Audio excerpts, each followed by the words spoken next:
what we're going to do is test our CMOS battery.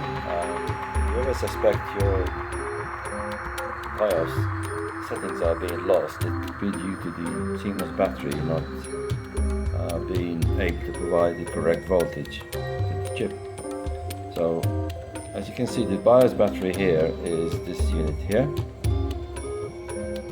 It's a CR2032 3-volt battery. So what we can do without taking the battery out is go to the CMOS jumper here in this case and put the probes on the voltage meter to test the battery.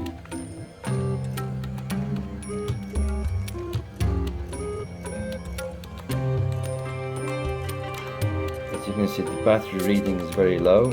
Let's test it with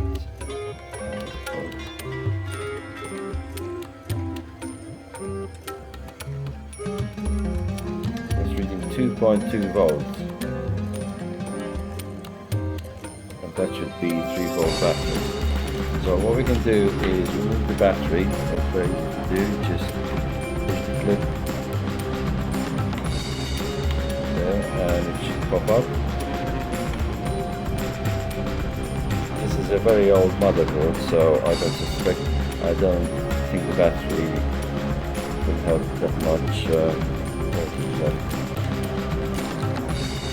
That's the battery by itself now. 2.6 volts. So it's a little bit low. But yeah, that's how you would change the battery. And you can see this, but it's CR2032.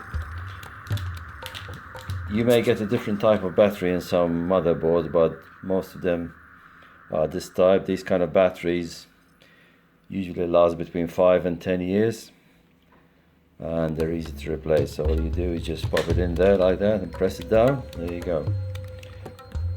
Before you do any of this, make sure you have a backup of your BIOS, and also the BIOS to update the chip to the latest version available.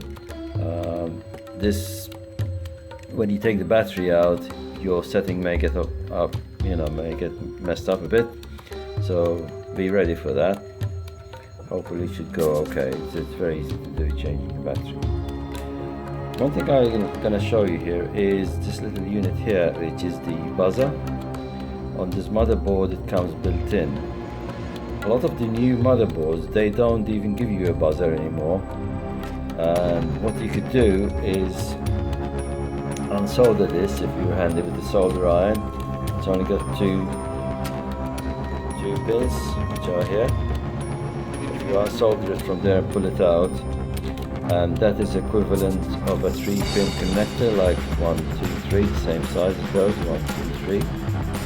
So you can easily make a jumper to fit it on E-type motherboards. This motherboard is about 10-15 years old. I recently bought a GIGABYTE motherboard, AORUS GA-AX370 for the Ryzen chip, and that didn't have a buzzer, so I had to spare one handy. But it's always useful to have that treated spare. Also, if you're keen on fans, these things are easy to undo. You just plug it out from there, and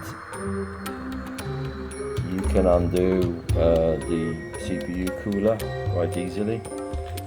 Take the fan out if you want, or keep the cooler as well. So a few things you can keep for future use if you're going to throw the motherboard away. Also the RAM can be kept if you think you will need it sometime. But there you go. So that's basically how to change the CMOS chip, CMOS battery, which supplies voltage to the chip. Right, we'll put this away for now. Thanks for watching.